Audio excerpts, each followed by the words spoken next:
오늘 본문 말씀은 아브라함이 시험을 받을 때에 이렇게 시작합니다. 우리가 시험을 받는다는 것을 좋아하는 사람은 아마 한 명도 없을 것입니다. 학창시절에 수도 없이 봤던 시험들, 그때마다 얼마나 힘드셨습니까? 그래서 마지막 학위, 마지막 시험지를 내면서, 답안지를 내면서 더 이상 나에게는 시험이 없다라고 생각했지만 교회에서 제자훈련 받으면서 또 시험이 있고요, 전폭하면서 또 시험이 있고, 시험이 끝나지 않는 것 같습니다. 그 누구도 면제받을 수 없는 이 시험을 아브라함도 받았습니다. 이 아브라함이 이 시험을 받을 때에 이 시험이 주어지는 그 상황과 타이밍이 우리 참 중요하다고 저는 생각합니다. 바로 이 시험은 모순이라고 하는 상황에서 주어집니다. 이율배반적인 상황 속에서 주어지는 것을 시험이라고 이야기합니다. 20대 젊은 부부에게 아들이 있을 것이다 라고 하는 약속은 시험거리가 되지 않습니다. 아멘이죠. 그런데 나이 들고 연로하고 몸이 죽은 것 같은 노구에게 내년 이맘쯤에 아들이 있을 것이다, 이건 시험입니다. 왜냐하면 이율배반적이고 모순적인 상황이기 때문에 그렇습니다. 오늘 말씀은 하나님께서 이삭을 통해서 하늘의 뭇별과 같이 바다의 모래와 같이 자손들을 축복하시겠다고 하는 약속이 있었음에도 불구하고 하나님께서 그 이삭을 내놓으라고 하는 시험이었습니다. 이 모순적인 상황이 한국말 성경에는 그 번역상 이렇게 뚜렷하게 나타나지 않지만 이 모순적이고 이율배반적인 상황을 영어 성경 NIV에서는 아주 그 의미를 잘 드러내고 있습니다. 한번 영어로 보시면 18절 even though God has said to him it is through Isaac that your offspring will be reckoned. 하나님께서 비록 말씀하셨지만 네 자손 이삭을 통해서 이와 같이 많은 아들이 나올 것이라고 약속했지만 지금 이 상황은 뭐예요? 그 아들을 내놓으라는 거예요. 이삭이 뭐 아들을 나눈 것도 아닌데 그 젊은 이삭을 하나님이 내놓으라고 하는 것이죠. 그래서 이런 이율배반적이고 모순적인 상황 속에서 주어지는 게 시험이라고 얘기합니다. 시험은 항상 이런 상황에서 주어집니다. 거짓말이 아주 좋은 예라고 저는 생각합니다. 사람들이 왜 거짓말을 합니까? 우리는 거짓 증거하지 말라라고 하는 명령을 받았어요. 우리는 정직해야 됩니다. 그렇죠? 뭐 이거를 어떻게 더 이상 강조하겠습니까?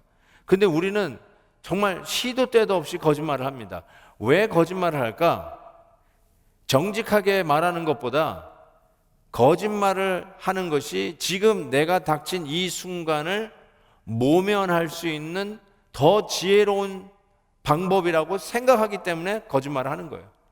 지금 정직하게 얘기했다가는 내가 더 해를 받아요. 지금 정직하게 얘기했다가는 손해가 정말 장난이 아닌 것이죠. 내가 정직하게 얘기하면은 인간관계가 틀어질 거라는 거예요. 정직하게 얘기하면은 하던 대로 했던 모든 것이 틀어지기 때문에 이 순간은 눈 딱 감고 거짓말을 하면 이 모든 위기를 지혜롭게 더 현명하게 모면할 수 있을 거라는 생각 속에 거짓말을 하는 거죠. 그게 시험이에요. 내가 정직하게 얘기하면 더 어려워질 것이다. 정직하게 얘기하면 내가 죽을 것 같다. 그래서 난 거짓말을 하는 거죠. 근데 그때 하나님께서 시험을 그래도 거짓 증거하지 마라. 이게 시험이에요. 이게 바로 모순적인 상황 속에 죽을 것 같은 상황 속에 그럼에도 불구하고 하라는 거죠. 그게 시험이라고 이야기할 수 있습니다. 19절에 보면 그 성격을 이렇게 얘기했어요. 죽은 자 가운데서 도로 받은 것이라. 이삭을 내놓는 게 아브라함에게는 죽음과 같은 경험이에요. 내놓으면 그 자체가 죽음이에요. 그런데 시험에 내놓으라는 거예요. 내놓았는데 부활로 도로 찾는 영광을 얻는 거예요. 이게 바로 시험을 패스한 자가 누리는 은혜죠. 당장 이 시험 닥쳤을 때는 죽을 것 같은 거예요. 근데 하나님의 말씀대로 내가 죽으면 죽으리라 하고 그 자리에 뛰어 들어가면 실은 부활한다는 거예요. 산다는 것이죠. 그 시험을 아브라함이 받았고 저와 여러분이 받았고 혹은 받고 있는 중이고 아직까지도 나는 그런 거 들어본 적도 없는데요 라고 하시는 분이 계시다면 잠깐만 기다리세요. 반드시 이 시험을 받게 됩니다. 왜냐하면 하나님은 이 시험을 면제한 적이 없어요. 부전승 없습니다. 뒤로 돌아가 가지고 그냥 열매만 딸랑 따먹는 일 없습니다. 이 시험은 반드시 통과해야만 합니다. 그리고 이 시험에 실패하셨다 할지라도 유급자로 남지 않습니다. 하나님은 제시를 치릅니다. 여러분은 다시 재수하셔야 됩니다. 언제까지요? 패스할 때까지. 하나님이 이걸 절대로 그냥 놔두지 아니하시고 반드시 패스할 때까지 계속 제시, 계속 재수하게끔 만드실 겁니다. 그래서 이건 반드시 다뤄야 돼요. 아브라함이 받은 시험 우리도 받고 있고 받을 것입니다. 저는 이 순종이라는 것을 이 컨텍스트에서 좀 말씀드리고 싶어요. 순종이 정확하게 이 시험이에요. 순종은 시험입니다. 내가 이해가 돼야 따라하는 것, 이거는 순종이라고 하지 않습니다. 순종은 언제 얘기하냐면 이해가 되지 않는 거예요. 여러분이 전후 좌우가 잘 파악이 안 돼요. 그럼에도 불구하고 말한 자의 인격을 믿고 쫓아가는 것, 이걸 순종이라고 얘기합니다. 무슨 일을 하더라도 저는 이해가 되지 않으면 안 합니다. 근데 이해가 됐어요. 이해가 돼서 따라하는 건 순종이라고 하지 아니하고요. 여러분은 여러분의 이해력을 따라간 겁니다. 여러분의 이해를 따라간 것이 말한 자의 인격을 믿고 그 사람 말에 순종한 게 아닙니다. 근데 하나님이 우리에게 말씀을 주실 때는 여러분에게 이해를 구하는 분이 아니십니다. 하나님의 인격을 믿고 하나님이 여태까지 우리를 대하시고 그리고 이 세상을 지으시고 지금까지 인도하신 그 하나님의 인격을 믿고 지금 내가 이해가 안 돼도 어쩌면 죽을 때까지 이해가 안 된다 할지라도 그 하나님의 인격을 믿고 죽으면 죽으리라. 하나님의 말씀에 순종하는 것이죠. 그거를 우리가 순종, obedience라는 말을 합니다. 정확하게 그 순종은 오늘도 우리가 반드시 통과해야 할 시험입니다. 그래서 한번 생각해 보시죠. 항상 나는 이해가 돼야만 따라했다. 이해가 돼야만 교회를 했다. 말이 돼야만 나는 그 일에 내 몸을 담았다. 그러신 분들은 한 번도 순종해 본 적이 없습니다. 단연코 말씀드립니다. 그런 분들은 하나님의 말씀도 순종하라는 이 테스트를 통과하기가 쉽지 않을 것입니다. 한번 믿고 이해가 안 돼도 따라가는 거예요. 이걸 순종이라고 합니다. 교회는 순종이 근거가 됩니다. 교회가 움직이는 일은 순종입니다. 마구잡이로 말도 안 되는 일을 하는 것이 교회라는 뜻이 아닙니다. 그럼에도 불구하고 순종이 항상 교회를 섬김의 근거가 된다는 것을 꼭 기억하실 수 있기를 바랍니다. 이 시험은 반드시 통과하셔야 됩니다. 자, 시험을 아브라함이 받게 되었는데 그러면 왜 하나님께서는 우리에게 예외 없이 그 누구도 면제받지 않도록 이 시험을 주시는 걸까요? 뭐가 그렇게 중요하길래 세상 시험도 면제도 있을 수도 있고 부전승으로 올라가는 것도 있고 눈 감아주는 것도 있잖아요. 근데 왜 하나님은 이거를 우리에게 면제 안 시켜주시고 반드시 이 시험을 통과하게끔 하시는 것일까? 그 시험에는 목적이 있기 때문에 그렇습니다. 이 내용이 창세기 22장에 나와 있습니다. 그 시험이 주어지는 그 배경을 보면 창세기 21장에 그 내용이 나오죠. 아브라함이 하는 일이 하는 일마다 잘 되는 거예요. 근데 그게 뭐 재수가 좋아서 잘 된다는 게 아니라 그 이웃 아비멜렉과 그의 군대 장관 비골이 볼 때 하나님께서 아브라함과 함께 하셔서 잘 되는 게 본 거예요. 우리 주위에도 그런 분들이 있을 거예요. 저 사람은 뭔가 이게 뭐 백도 있는 것도 아니고 무슨 네트워크가 화려한 것도 아닌데 하는 일마다 잘 되는데 가만히 보니까 저 사람은 기도하는 사람이고 하나님을 참 사랑하는 사람. 하나님이 도와준다는 걸 그냥 아는 거예요. 하나님이 그 길을 열어주시는 걸 아는 거예요.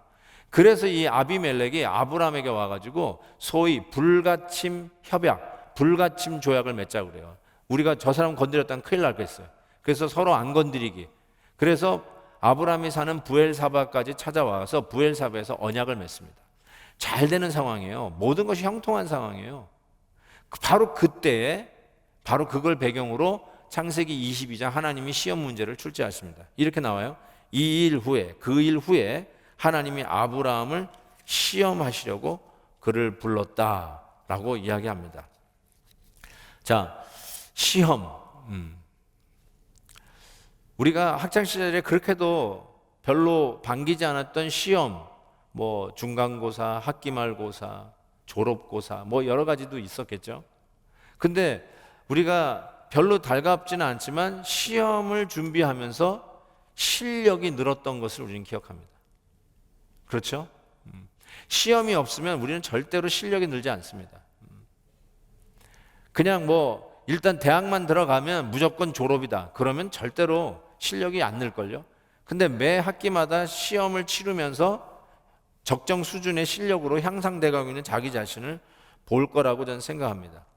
마찬가지로요.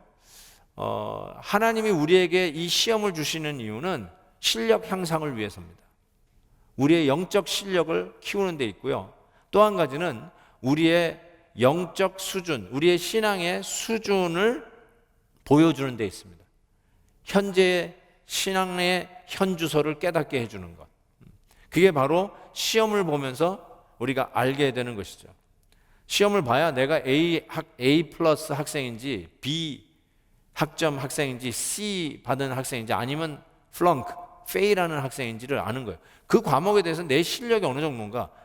F 학점 맞으면 나는 모르는 거고 A 학점 맞으면 내가 이 과목은 잘 이수하고 있고. 우리도 시험을 봐야 객관적으로 평가가 되는 것처럼 우리의 신앙도 우리 하나님께서 시험 칠죄를 하시면서 여러분 스스로 내 신앙이 이 정도구나 라는 걸 깨닫게 돼요.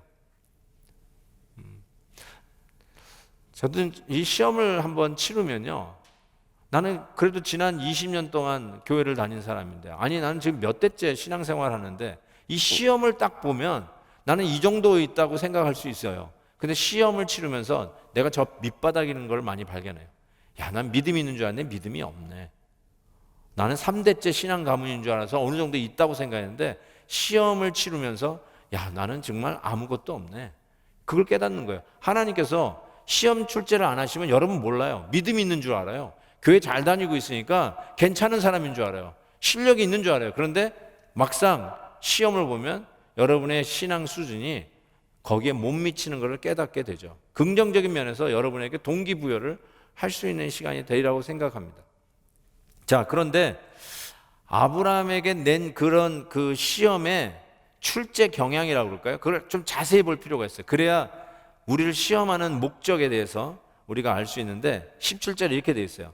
아브라함은 시험을 받을 때 믿음으로 이삭을 드렸으니, 여기서 끝나지 않아요. 이 시험 출제가 이삭을 드렸구나. 그런데 그는 약속들을 받은 자로 돼 그 외아들을 드렸느니라. 이삭을 드렸는데 외아들을 드렸다라고 이 히브리서 설교자는 이게 스펠아웃을 더 구체적으로 했어요. 근데 우리가 아시다시피 아브라함에게는 이삭 말고 다른 아들도 있었습니다.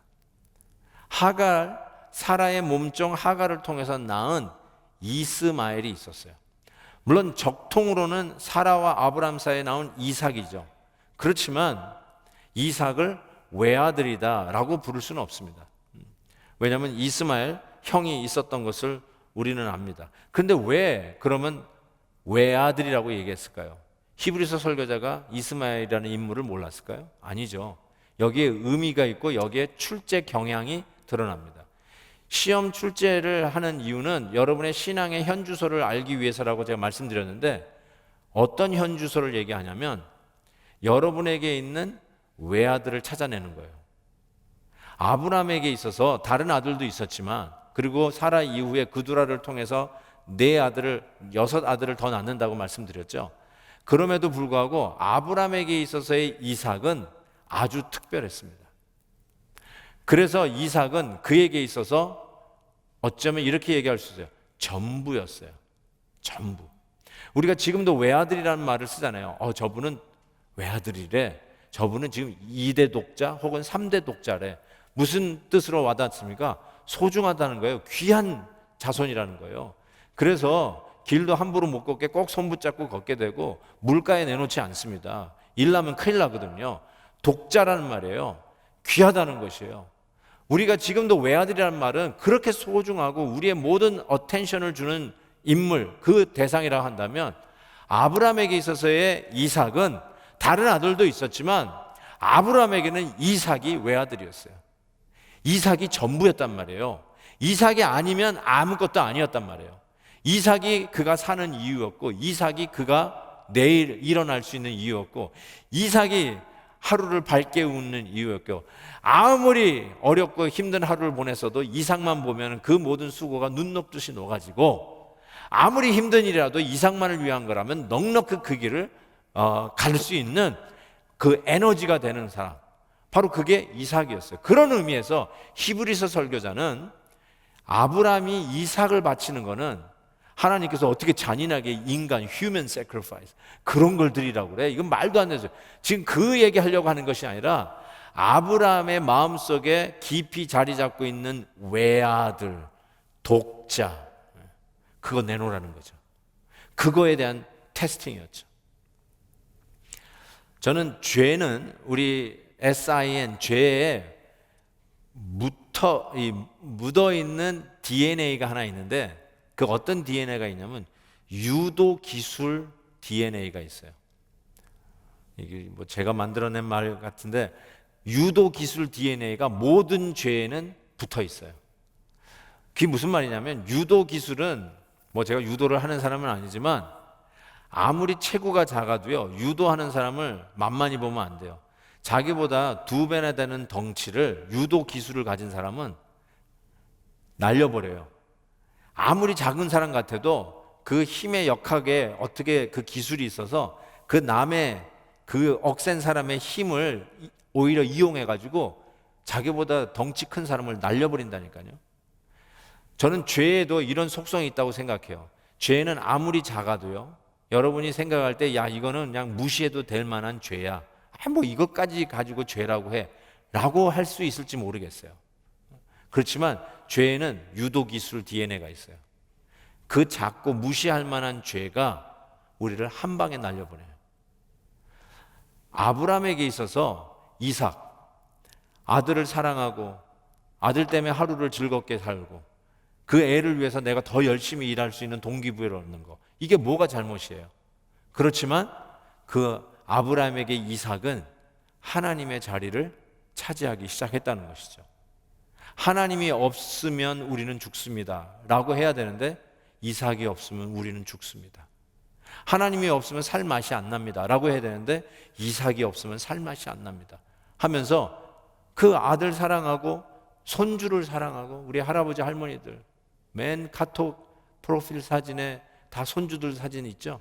그냥 그 아이들 그냥 깨물고 빨고 하는데, 야, 이 손주 없으면 내가 이제 무슨 재미로 사나, 그러신 분들 많으실 거예요. 그게 무슨 잘못일 수 있어요? 맞아요, 얼마든지 사랑해 주세요.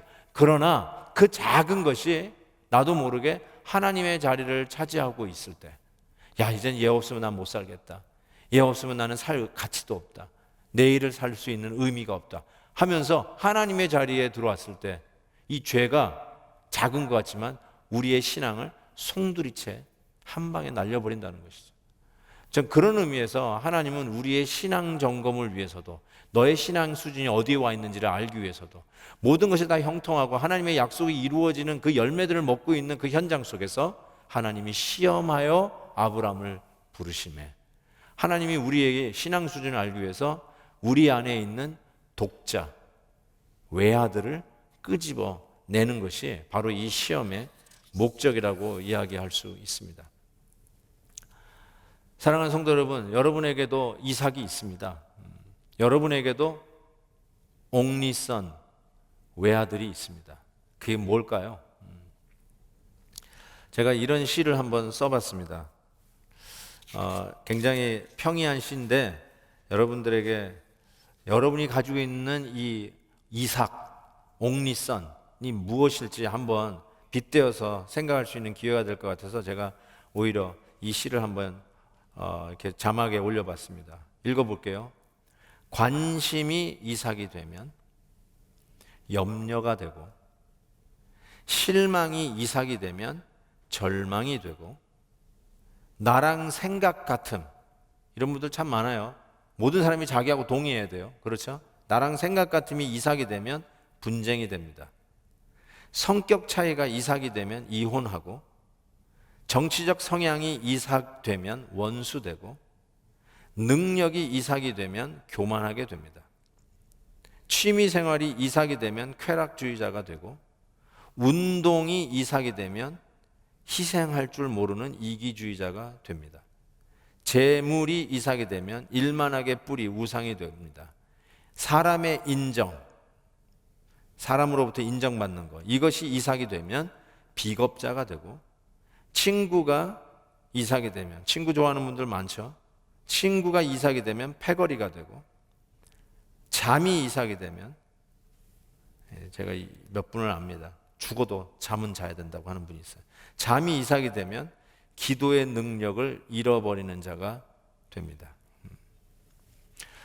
앞에 노란 걸로 써놓은 거예요. 그거 잘못된 거 하나도 아니에요. 오히려 우리가 가져야 될 거예요. 그런데 그것이 이삭이 되면, 그것이 나의 옥리땡이 되면, 이것만 있으면 난 살 것 같은데, 이것만 해결하면, 내가 결혼만 하면 난 살 것 같은데, 내가 아들만 낳을 수 있으면 나는 더 이상 문제가 없을 텐데, 내가 매주마다 인컴이 이 정도만 되면 내가 다시는 아무 염려 없이 살아갈 수 있을 것 같은데, 내가 이 병에서만 나오면 나는 이제부터는 그냥 all the way 충성하면서 살 것 같고 아무 문제도 없을 것 같은데, 내가 저 남자하고만 결혼할 수 있다면, 저 여자하고만 결혼할 수 있다면 내 인생은 탄탄대로일 텐데. 우리에게도 옥리띵이 있어요. 나에게도 이삭이 있어요. 근데 그것이 하나님 시험 속에서 그거 내놓으라는 거죠. 하나님의 자리를 차지하고 있는 이삭을 내놓으라는 것이죠. 하나님은 이 시험을 여러분들에게 계속 출제하십니다. 면제 없습니다. 이걸 통해서 여러분의 신앙의 수준이 어디에 와 있는지를 가늠하는 기회가 되기를 바랍니다. 면제받을 수 없다면 치러야 돼요. 그리고 치른 이상 페일이 아니라 패스하셔야 돼요. 어떻게 패스할 수 있을까요? 아브라함이 두 가지의 지혜를 오늘 보여줍니다. 19절에 보면 그가 하나님이 능히 이삭을 죽은 자 가운데서 다시 살리실 줄로 생각한지라. 이 생각한지라에 줄을 그어야 됩니다. 생각한지라. 영어로 reason이에요. reasoning을 했다는 거예요. reasoning. 믿음은 보지 못하는 것들의, 바라는 것들의 실상이요 보이지 않는 것들의 증거다, 이렇게 얘기했어요. 그래서 제가 이 믿음, 히브리서 11장 들어오면서는 계속 믿음이 허무맹랑한 게 아니라고 말씀드렸어요. 믿음이 말도 안 되는 거를 강요하는 것이 믿음이라 아니라고 그랬어요. 믿음에는 과학적인 에비던스가 있고요, 법적인 실상, 서브스턴스가 있어요. 서브스턴스라는 게 뭐예요? 눈에 보이지 않지만 손으로 만지는 것보다 더 구체적인 게 믿음이라는 거예요.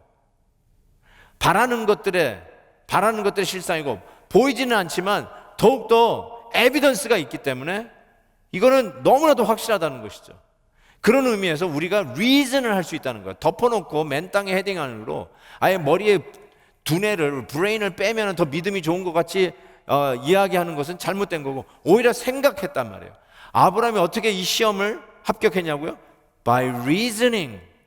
그것이 by faith. 생각했다는 거예요. 뭘 생각했을까요? 그냥 막 고민했다는 뜻일까요? 아니죠. 하나님이 나와 함께 하셨던 하나님의 그 걸음걸음을 추적한 거죠. 내가 갈대아 우르에서부터 하나님의 부르심을 받아 나올 때부터 지금까지 이 이삭을 하나님이 바치라고 하는 이 순간까지 하나님이 나와 어떻게 동행하시고 하나님이 나와 어떻게 같이 걸어오셨는지를 전부 다 생각해 보는 거죠. 마치 리와인딩 하듯이, 이 바둑에서 복귀를 하듯이 전부 복귀를 해본 거예요. 그 복귀를 해보니까 결론이 난 거예요. 그게 뭐예요? 하나님이 이삭을 바치라는 이유는 잘 모르겠지만 분명한 거는 내가 믿건대, 지금까지 나를 인도해 주신 하나님의 사랑과 그 성실함을 믿을진데 반드시 다시 찾아오게 하실 것이다 라고 하는 결론에 다다른 거예요. 왜 줬다가 빼서, 야 이거 완전히 괴팍한 신이네, 어떻게 사람을 바치라고 그래? 이게 좀 이상한 거 아니야? 내가 옛날 갈대아 우르에 있을 때 아버지처럼 같이 섬기던 이방 신으로 다시 돌아갈까? 이 여호와 하나님이라는 분이 뭐 이래? 이러면서 컴플레인 하기보다 자기가 아내를 사라를 누이라고 속였을 때 하나님께서 나를 어떻게 대접했는지, 그 위기 속에서 오히려 하나님께서 더 큰 은혜로 덧입혀 주셨는지, 자기 조카 롯을 구하기 위해서 올라갔을 때 그 말도 안 되는 중과부적의 싸움에서도 어떻게 자기 조카를 구해낼 수 있었는지, 이런 여러 가지의 삶을 하나하나 생각해 보니까 하나님은 반드시 약속을 지키셨고, 그리고 내 생각과 내 판단보다 하나님의 생각과 하나님의 인도하심이 더 옳고 그게 바른 길이었다는 것을 그가 reason, 생각했다는 거예요. 그래서 대다른 결론이 뭐냐? 이삭을 죽은 자 가운데서 다시 살리실 것이라는 결론을 내렸어요. 어떻게 살릴지 그 방법에 대해서는 잘 모르지만 분명한 것은 내가 아는 하나님이 줬다 뺏는 하나님이 아니고, 내 아들을 그냥 비참하게 죽는 꼴을 보면서 즐기는 괴팍한 하나님이 아니라 인자하시고 사랑 많으시고 나를 후히 대접하시며 지금까지 인도해 주셨던 약속 지키는 성실한 하나님, 그 하나님인 것이 결론이 딱 난 거예요. 그 결론이 나니까 이 시험 문제를 받았을 때 생각하면서 이 아이를 하나님 앞에 드려도 다시 살리실 거라는 결론을 낸 거예요. 사랑하는 성도들, 혹시 하나님의 사랑에 대해서 회의하고 계신 분 계시나요? 이 팬데믹 상황 속에서 하나님이 정말 나를 아끼고 사랑하는지, 지금 하나님 지금 뭘 하고 있는지 어리둥절하신 분 계시나요? 아브라함처럼 생각하십시오. 지금까지 하나님께 나를 어떻게 인도해 주셨는지 그 걸음걸음을 한번 차근차근 복기해 보십시오. 누가 계획 속에서, 여러분 초등학교 때, 중학교 때 나는 얼바인에서 지금 살고 있을 것을 계획하고 해서 이 자리에 오신 분이 어디 계세요? 하나님의 걸음걸음 따라 지금 이 자리에 계시는 것이고, 오늘도 온라인으로 예배를 접속하면서 오늘도 이 예배를 드리고 있는 거 아닙니까? 가만히 생각해 보면 이게 다 하나님께서 인도하심이고, 하나님이 내 생각 그 이상으로 우리를 붙잡아 주시고 풍성하게 해주셨던 은혜 아니겠습니까? 아브라함처럼 reason 하시면 틀림없이 아브라함이 도달했던 그 결론에 우리도 그 결론에 도달할 것을 저는 확신합니다. 우리 하나님이 왜 이렇게 하셨을까? 우리 하나님이 이 팬데믹 속에서 왜 나를 이렇게 힘들게 하셨을까? 그걸 곰곰이 생각하면 틀림없이 아브라함이 도달했던 그 결론, 그것이 우리의 결론이 될 것을 분명히 믿습니다. 아브라함이 어떻게 이 시험을 우수한 성적으로 패스했을까요? 소위 믿음의 조상이라고 하는 타이틀까지 우리가 붙여드리는데, 어떻게 이 아브라함은 이 시험을 우수한 성적으로, 성경에 그 말은 없지만 제 생각에는 정말 우수한 성적으로 합격했을까? 저는 이렇게 생각합니다. 진짜 외아들을 본 것이에요. 진짜 외아들을 봤어요. 어린 양을 모았다라고 하는 제 소재를 제가 달았는데요. 외아들을 내놓으면 아브라함은 죽을 것 같았어요. 그에게 있어서의 전부인 것인 이삭을 내놓으라고 하니까 전부를 내놓으면 죽는 거죠. 근데 이 전부를 내놓는 이 시험을 어떻게 패스를 했느냐? 실은 진짜 외아들을 우리를 위해서 내놓으신 어린 양 예수 그리스도를 본 거예요. 그리고 진짜 외아들을 우리를 위해서 내놓으시면서까지 사랑하신 하나님 아버지의 사랑을 아브라함이 알게 된 거예요. 요한복음 8장인가요? 저는 예수님이 아브라함을 이야기하는 장면이 나와요. 아브라함이 내 때를 보고 즐거워했다. 예수님 시대에서부터 2000년 사람이 아브라함이에요. 그러니까 사람들이 야 네가 몇 살인데 아브라함 얘기하냐? 라고 하면서 오히려 반문을 하죠. 근데 예수님께서 하셨던 그 말을 저는 구체적으로 이렇게 생각합니다. 아브라함이야말로 인간으로서 하나님 아버지의 마음을 가장 근소하게 체험했던 자가 아브라함이라고 생각해요. 왜냐하면 하나님은 우리를 위해서 외아들을 진짜 주셨거든요. 근데 아브라함은 very close. 아들을 바치기 위해서 아침 일찍 일어나 3일 길을 이삭과 그리고 자기 종과 함께 가죠. 아들이 그 장작도 메고 갑니다.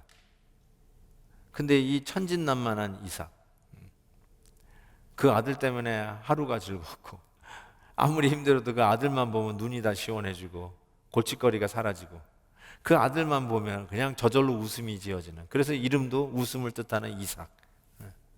근데 그 이삭이 막 땀을 뻘뻘 흘리면서 짐 지고 가는데, 아버지, 지금 이 장작도 메고 가고 있고요, 불도 준비해서 가져가고 있는데, 아버지, 제물은 어디 있어요? Where is the sacrifice?